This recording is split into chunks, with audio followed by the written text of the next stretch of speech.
think what thoughts come floating in that are maybe emotionally loaded. What do you want to do? That's self-awareness. Once you know that, then you can do the second part, which is self-management.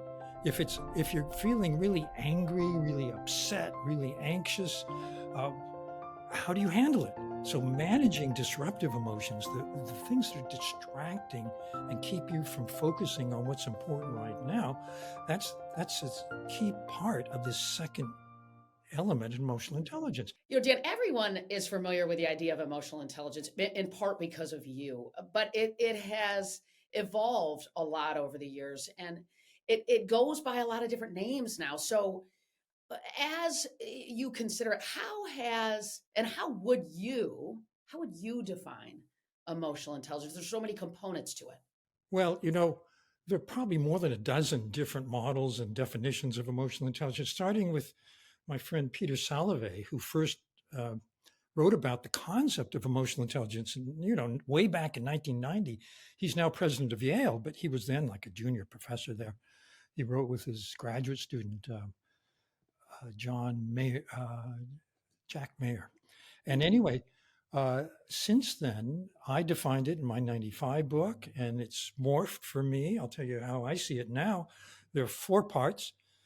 First part is self-awareness, knowing what you're feeling, why you're feeling it, how it makes you perceive the world or bias your perception, how it makes you uh, think, what thoughts come floating in that are, maybe emotionally loaded. What do you want to do? That's self-awareness. Once you know that, then you can do the second part, which is self-management. If you're feeling really angry, really upset, really anxious, uh, how do you handle it? So managing disruptive emotions, the things that are distracting and keep you from focusing on what's important right now, that's a key part of this second element in emotional intelligence. But it's not just managing disruptive and negative emotions, it's also marshaling the positive ones, staying agile no matter what comes at you, uh, being able to be optimistic about the world, about yourself, about your abilities, about other people's abilities. And also, very, very important is the fourth thing, which now I'm forgetting, Molly, and I'm glad you're keeping, because the fourth thing, oh God, I can't believe it. The fourth thing, Social awareness, social no, no, interaction. no, no, no. The fourth part of self management is My guys can cut this out, so don't worry. what? Yeah, no, My I know. team can cut this, yeah. I know they can. That's why I'm saying this to you. I love pre-recording. Oh, I know. It's nice, isn't it? It's Yes. like cover your Safe ass. place. Right, totally. Yeah. So being agile. I can't believe I know it just like that.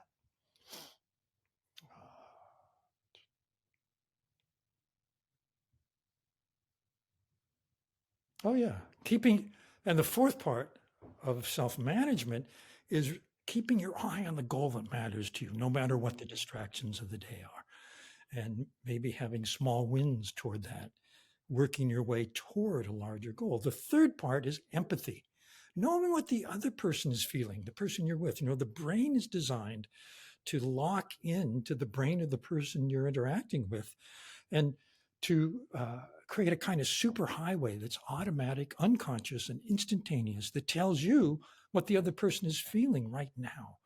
And that is a very important part of empathy. It's called emotional empathy, which is one of three kinds. There's also cognitive empathy, which means I understand how you think about things, what your perspective is, and this tells me how to talk to you. I know the language you use to talk to yourself about whatever the situation is. Mhm, And mhm, then the third part of empathy, which I think is critical but under valued, mhm, is what we call technically empathic concern.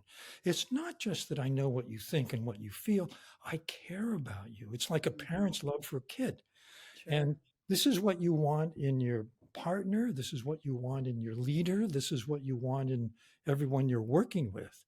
You Mhm, want them to care about you, to have your back, to have your concerns, your best interests at heart. And then mhm, the fourth part puts all that together, how you handle yourself and how you tune into other people for what you call relationship management, social skill. Hmm.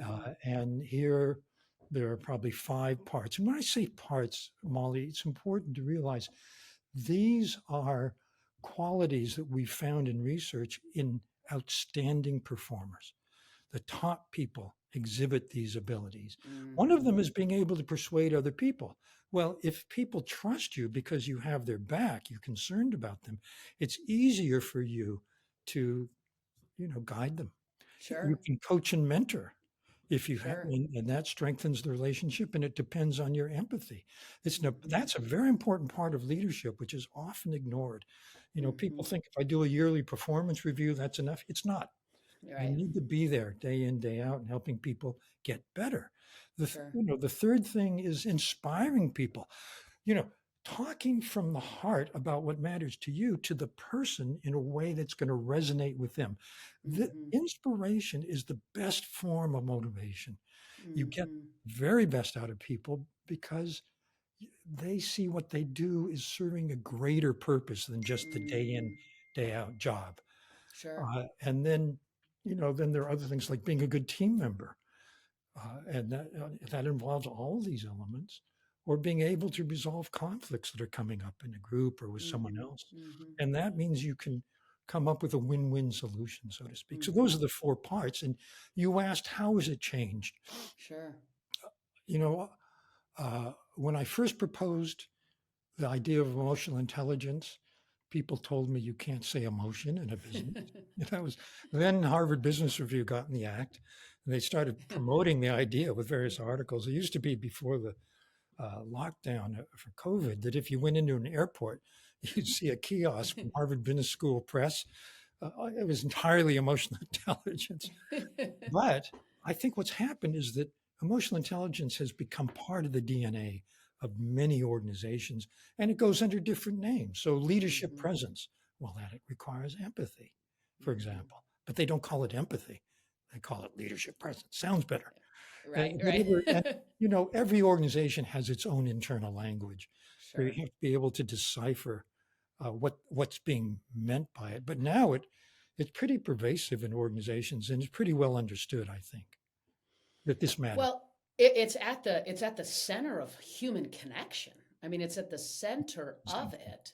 And I heard you talk with Oprah about the smartest kids, the valedictorians. What matters is, and I connected with that, Yeah. Dan, candidly, because I wasn't the smartest person in the room.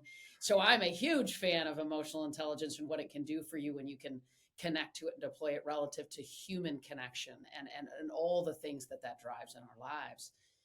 So I appreciate that Well, Molly, perspective. I just want to highlight something that you just implied, which is really important to understand.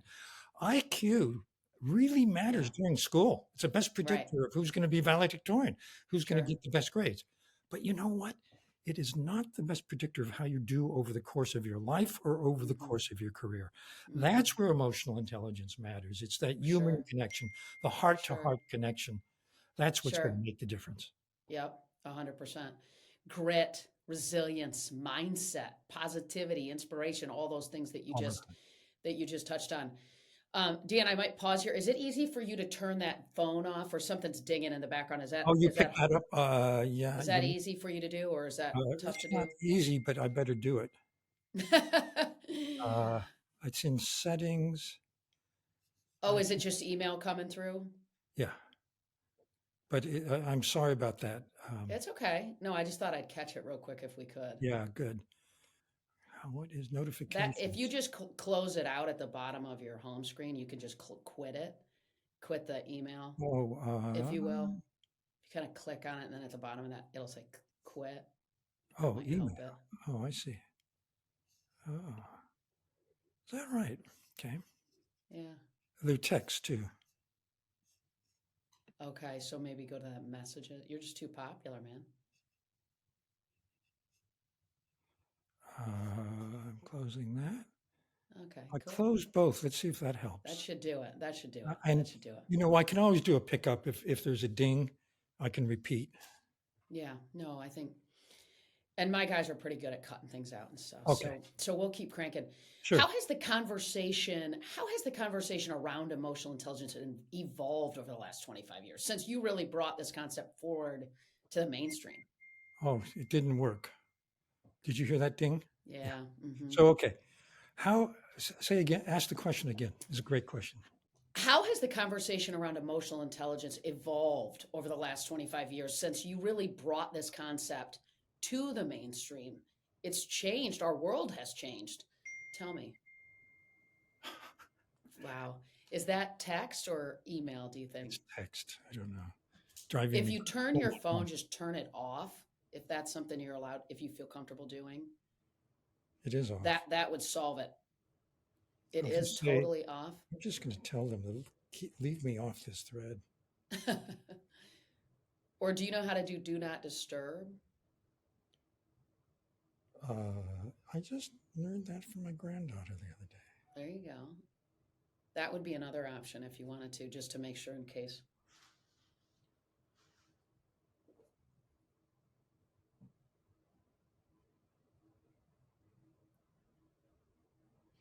Good thing we have that extra time. And Yeah, I'm going to add in a couple 15 minutes more if we um, need it. Thank you. if we need it. Yeah. And you suggested that I do something. What did you suggest? I'm sorry. Do not disturb. If you go up like into the, are you on an Apple phone? I am, yeah.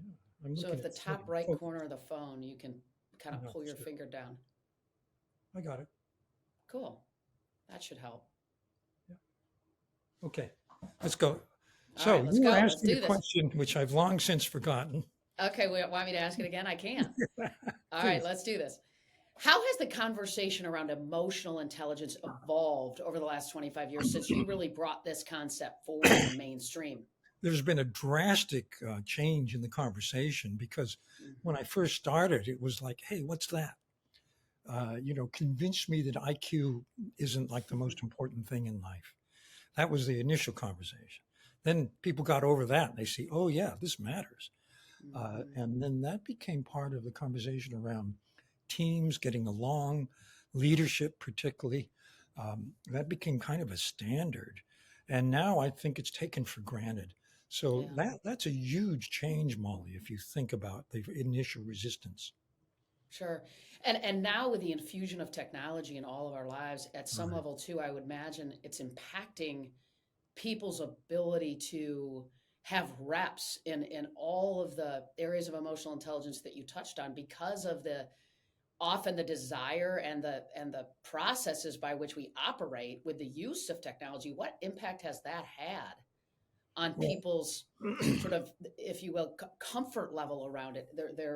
They haven't had the reps like maybe I did or you did as a kid. We didn't have phones. when we were kids, we had face to face interaction.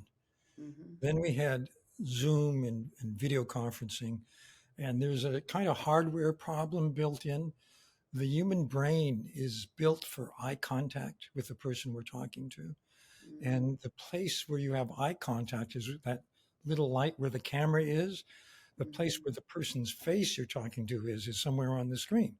They're Hmm. geographically two different places. So you Hmm. need to track Hmm. back and forth to get that same sense of eye contact. That's a technology difference.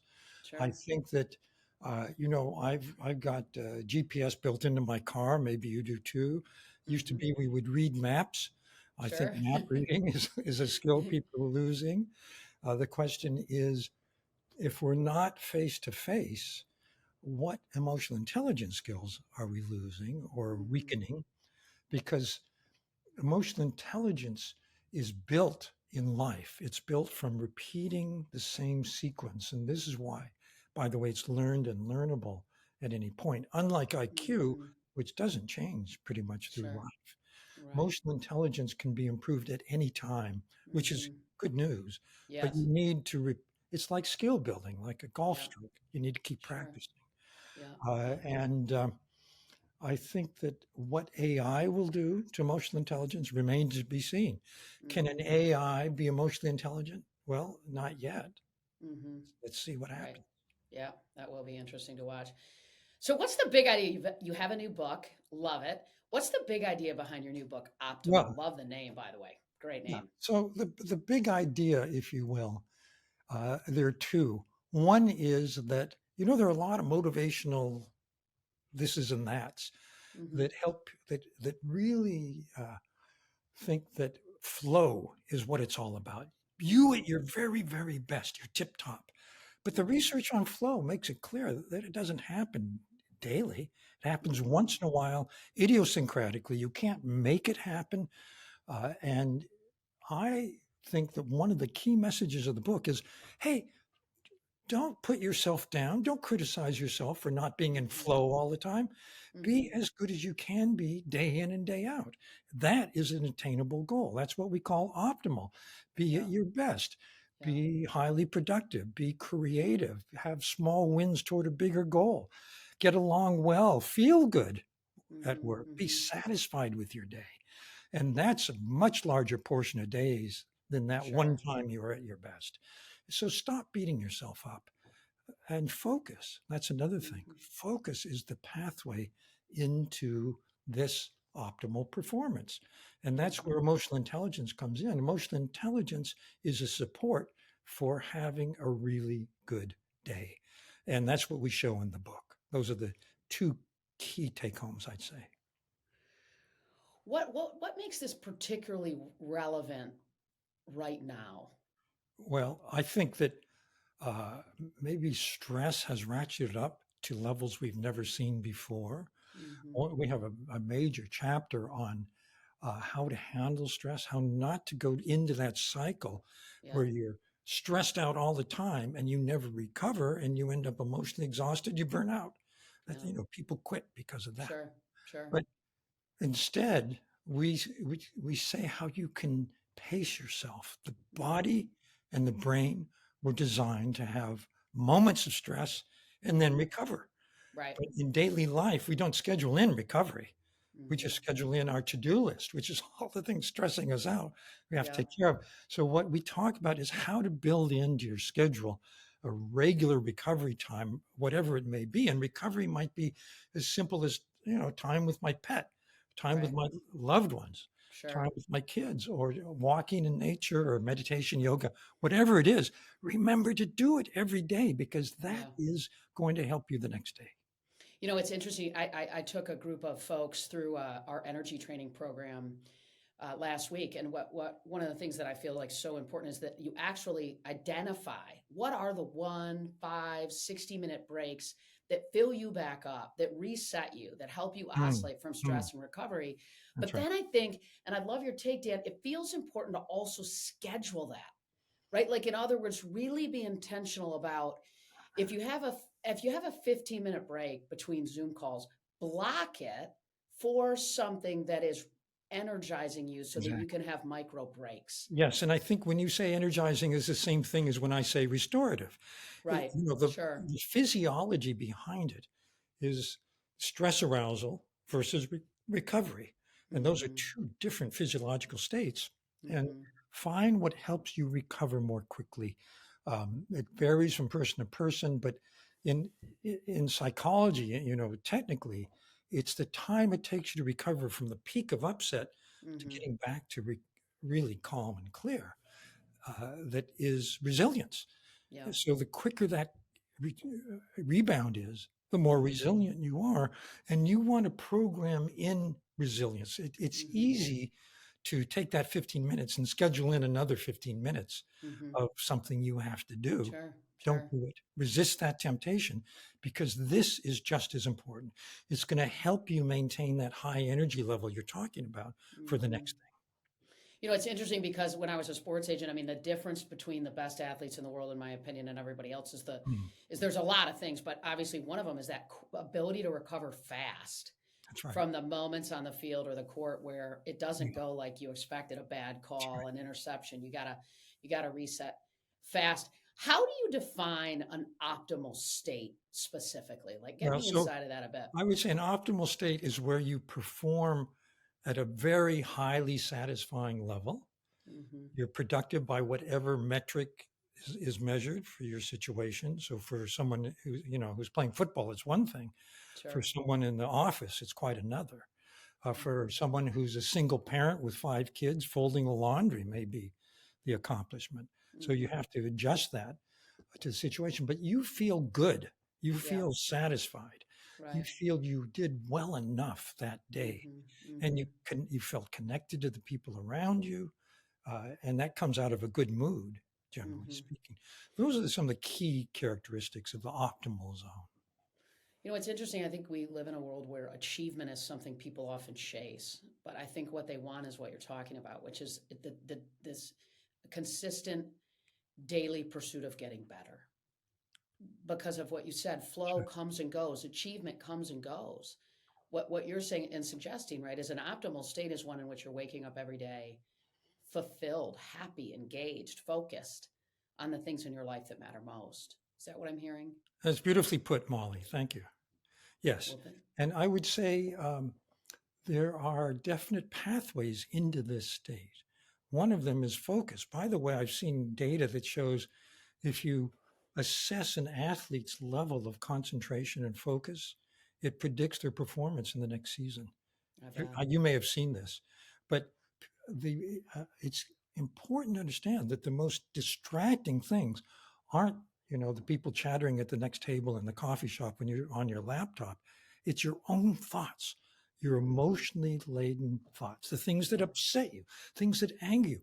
Why didn't she invite me to that? Why did he say that to me? Sure, Those little sure. things in the day that keep coming back. 2 a.m. you wake up and you're thinking about it. Mhm. Those are the real distractors. Those are Sure. the things that you need to learn how to let go of. And there's a very simple exercise for that. Can I Oh, share it with please you? share. I would love, Sure. yes. Awesome. Uh, and it's, well, let me back up and say the brain operates by what's called neuroplasticity. And you know this in athletics. It Mhm. means the more you practice something, the better you get at it. Mhm. And it until it becomes automatic. And that's a neurological landmark. The moment it becomes automatic, it means it's going to stay with you. And the exercise I'm going to tell you about sounds very simple, but the payoff comes from doing it regularly and practicing it. And that is this: you bring your attention to your breath, in breath and out breath, and some thought's going to come up. And when you notice your mind wandered, you bring it back to your breath. And you Mhm. keep doing that. It sounds really simple, but it's actually not that simple.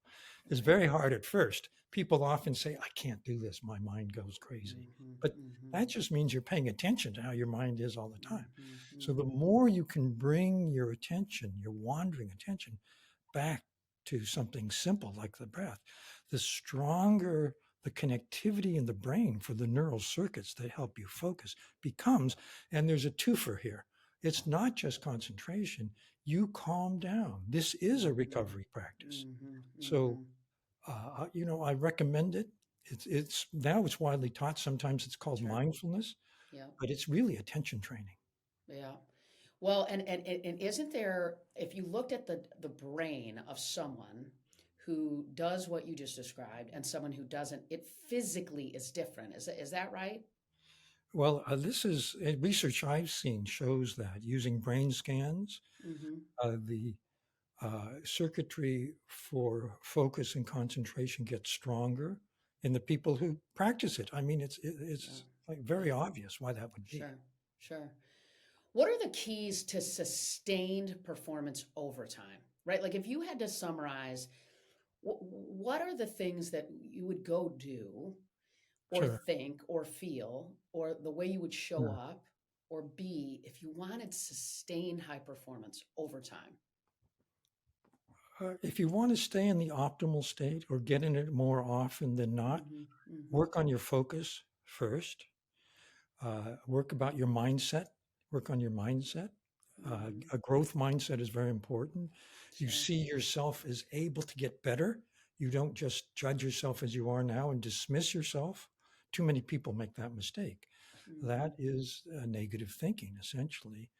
And when something happens to you that's stressful, see how quickly you can recover from it and mhm, practice that. mhm, And mhm, whatever helps you recover, as you said, or as we said before, is something that you want to practice because the brain operates that way. I was Mhm. talking to a guy who started out his career as a catcher, and he said, he's left handed as a catcher. Mhm. And what he was doing was amping up his fast twitch muscle fibers. He says, when I drop something now, my left hand catches it before. Sure, I And that's the bet. sign. That Yeah, means that he practiced enough that it became an automatic reflex. yeah, That's where you want to go to. yeah, for sure. What's an effective way to evaluate, our own EI, if you will, our own emotional intelligence, Oh, and identify where we have strengths, but where we can improve? yeah. Well, some of the news is bad and some is good. The bad news is don't try to do it yourself. The Okay, reason is that we have many biases about ourselves. sure. Blind We all spots. think we're better than average. We Hmm. all think, we remember all the good things, we suppress the bad things. So we look pretty good to ourselves generally. So ask someone who knows you well and who Hmm. will be candid. I have an inventory for this. It's called the Emotional and Social Competence Inventory. It assesses people in behaviors other people can see on all of those 12 abilities of stars of outstanding performers. I think that gives you more reliable information. Hmm. And once you know that, then you know where you want to work. And by the Hmm. way, where you want to work, I think, should be toward a goal in life that matters to you, where you want to Hmm. be in 5 years. What's Hmm. going to help you? Well, one of the common colds of life, and particularly being in a position with other people, is poor listening. Yeah. Cutting people off, talking over them. Doctors, there's data, this is doctors generally on average will listen to a patient for about 18 seconds and then take over the conversation and Wow. take it where they want to go. Well, leaders are like that too. Who's got time? We're all feeling time pressed. On the other hand, you never really know what the other person is thinking or wants to talk about. Hmm. It's only what you want to talk about. So Hmm. you could take that as a learning plan. I'm going to be sure to listen to the other person, then say back to them what I think I heard them say, and then say Hmm. what I think. It's Hmm. a simple thing, but it's like overcoming a habit you've practiced 10,000 times, thousands of times in your life. Cutting people Hmm. off. You never thought about it. That's a habit. So it's a Sure. new behavioral sequence that you're trying to learn. And at first, it's not going to come easily. It'll be uncomfortable. But then the more you practice, the easier it gets.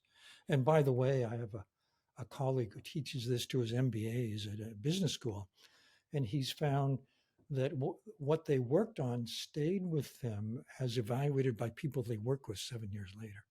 So this Wow. this means it's in the brain. Sure. That's impressive.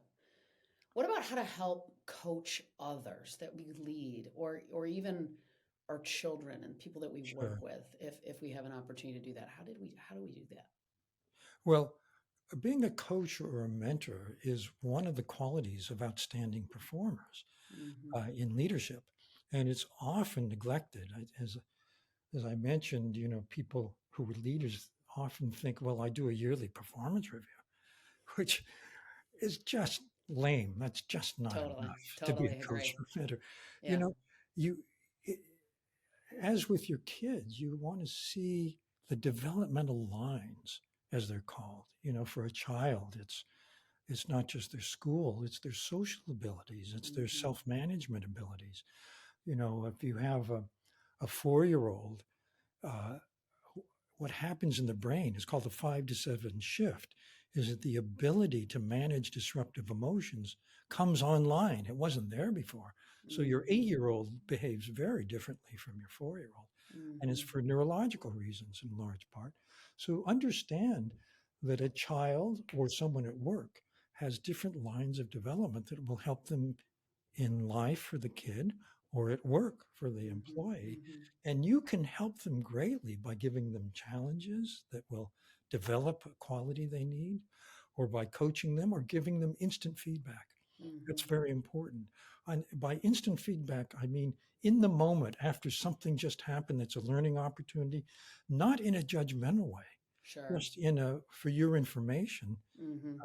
that could have been handled better. And it may be that the person did it in a way that could be improved, or someone that they're with did it in a way that could be improved. But Hmm. you are able to point out what could be better and also, applaud them if they do better.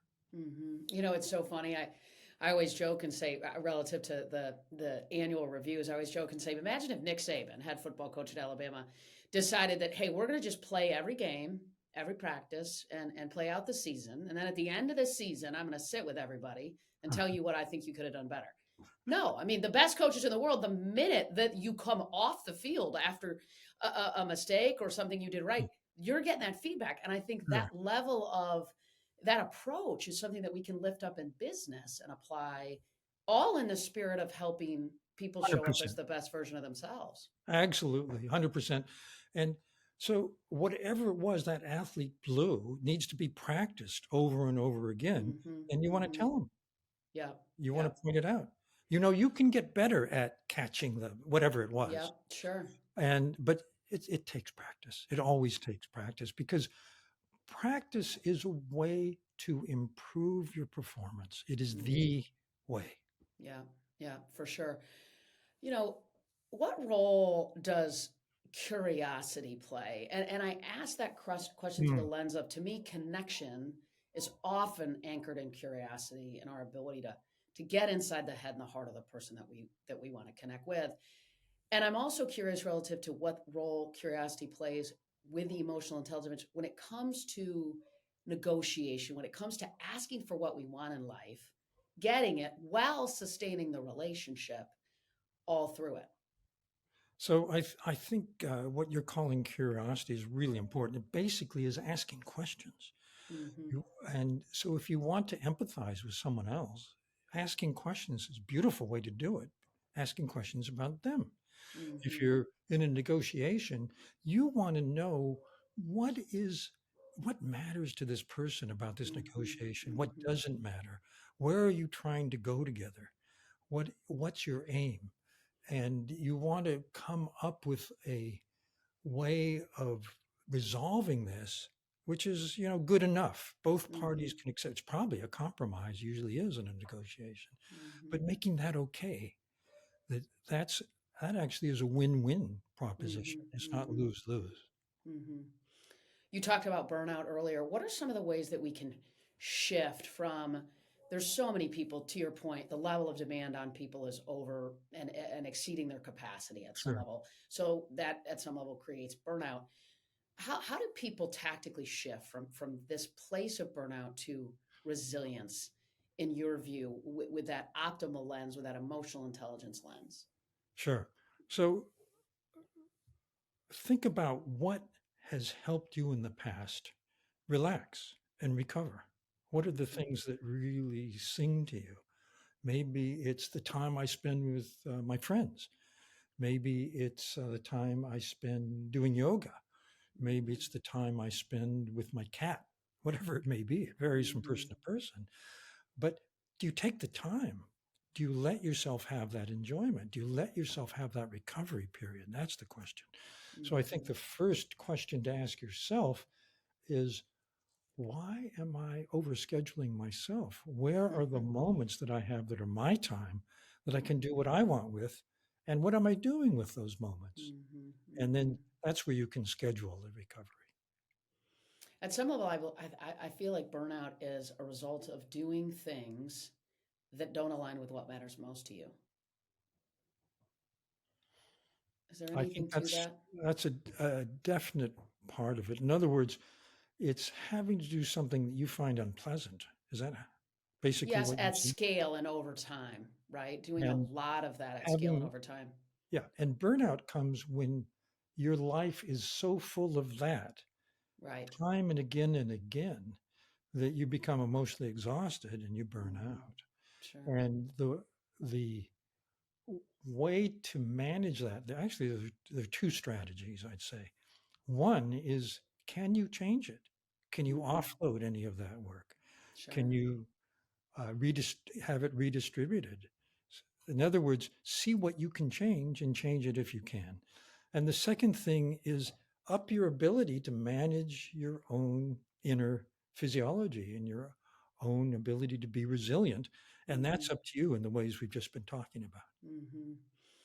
Was there anything, I mean, Optimal has so much research. It is so loaded Yeah. with, I know you have a high level of emotional intelligence, but you're clearly very bright as well. Was there anything that really surprised you as you pulled this together? Well, one of the things that was a big aha was that the research on what's optimal for people, which actually is really strong, it came from 1,200 or more daily journals kept by people in research at Harvard Business School. Mhm. And some days were great and some days were bummers. And Mhm. what were the characteristics of the great days? That's where we got the optimal. And the fact that the optimal looked like a day where a person was emotionally intelligent. We put those things together. That was a surprise. Mm. Another thing that surprised us was when it comes to how an organization can encourage this in its leaders and its employees. One of the things that didn't pan out as we had expected was hiring people who are emotionally intelligent.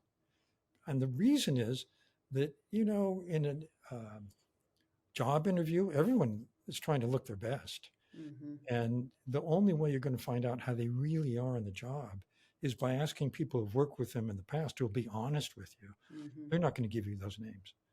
You're not, Mhm. Mm, it's sure, very right, hard to totally. find. No, yeah, So a 100%. better option for organizations, and this was a little bit of a surprise, is to be sure to offer chances to develop and train in these abilities once Mhm. people are in the job and once you Yeah, see where they need to help.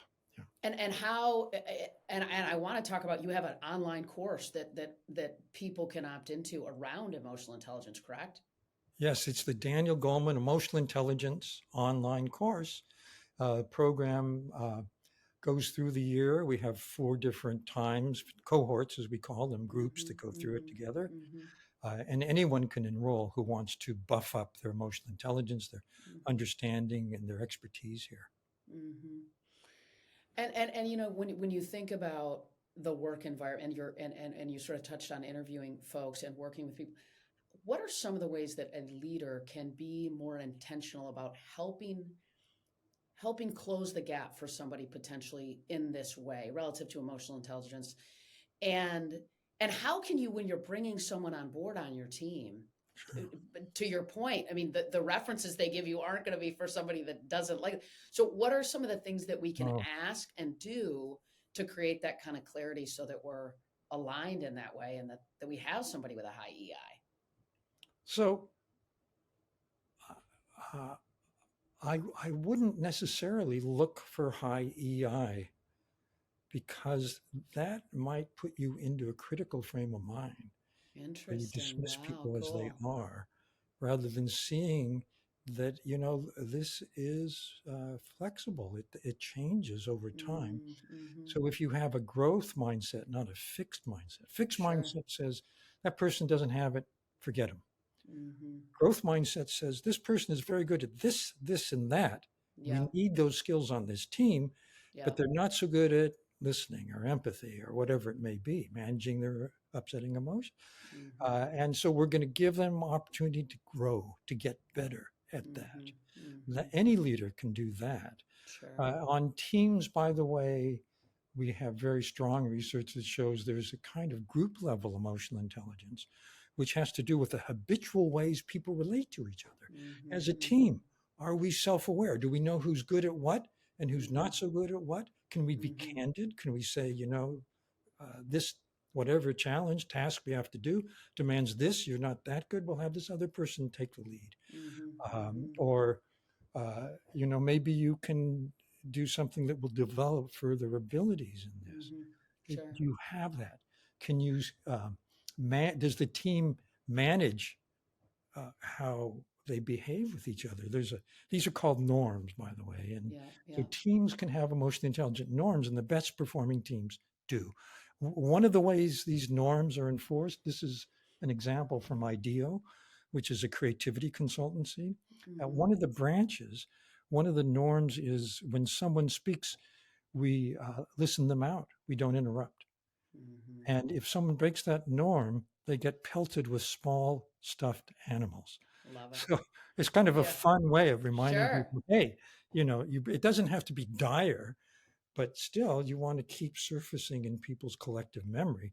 Here's our norm. At another place, a national lab with about 3,000 plus PhDs, they're coming up with creative energy solutions. And there's a norm that when someone suggests a new idea, the next person who speaks has to support that idea. It's very easy to be a devil's advocate and shoot down a new idea. They're very fragile. But on Mhm. the other hand, if you can support it, at least it gives it some legs and you can Mm. examine it. I love those. Those are great ways companies can start to ingrain it in their culture. Exactly. And ingraining emotional intelligence in the culture is another important message of the book. We looked at companies that seem to have done this, and there are a couple of key points. One is that there typically is an advocate or champion for emotional intelligence from the business side, not from human resources. That's like a yawn. Mhm. It's like at Progressive, the insurance company is now called Progressive.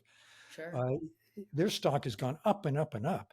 And the guy who managed his customer relations, which is where the insurance was sold, was a big advocate of emotional intelligence. And he offered training to all of his people and said, this matters here because we're in a relationship business. Think about it. Absolutely. This is about how to have Absolutely. strong relationships. So, one of the things is a champion, preferably from the business side. Another is that the organization offer the ability to develop strengths here. And a third is in performance reviews. This is really interesting. You don't Mhm. just ask, did you get your numbers for the quarter? Of course, that's what you want. Another question is, how did you get those numbers? Mhm. Did you drive people? Did you stress them out? Are they emotionally exhausted? They're going to burn out? Are our best people going to leave? Mhm. Well, Mhm. that weakens the organization.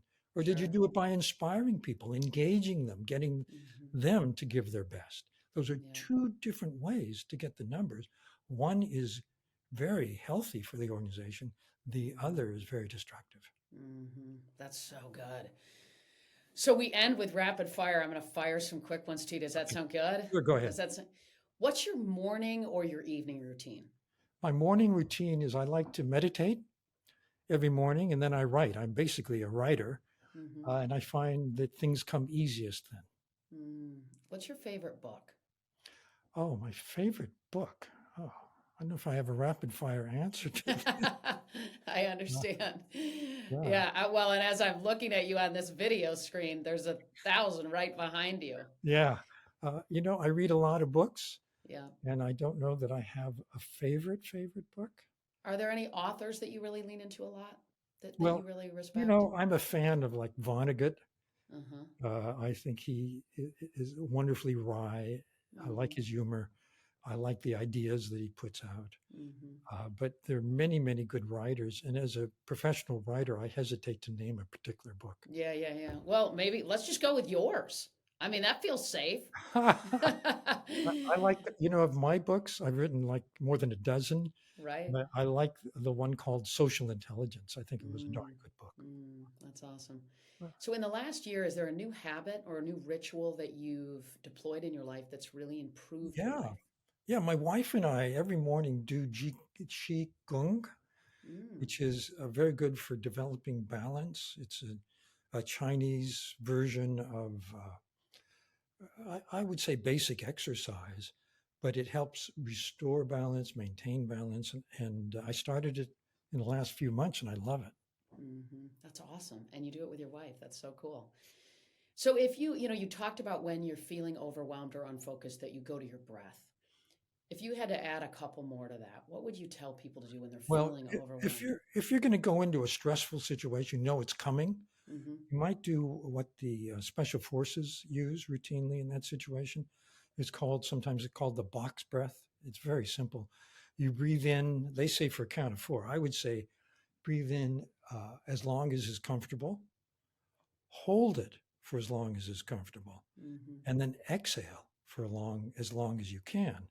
And if you do that 6 to 9 times, it turns out it shifts your physiology from stress arousal to recovery. So you're calm and clear going into what's coming. And Hmm. if you practice the attention training with the breath, we know that that helps people recover more quickly the better they get at it. Yeah, that's awesome.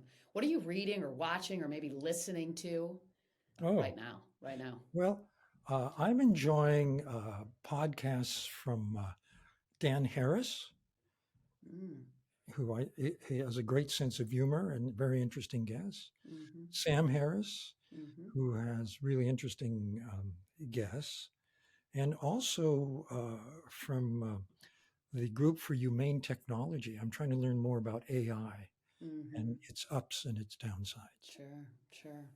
Certainly feels relevant. So the game is, or the show, my team will edit that out. The show's called Game Changers. So one last question. Who or what is a game changer who inspires you? Who Oh, inspires you and why?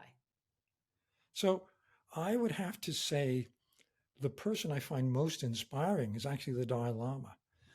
He Mm-hmm. is extraordinary in his ability to stay balanced. I've known him a bit over the years and seen him Wow.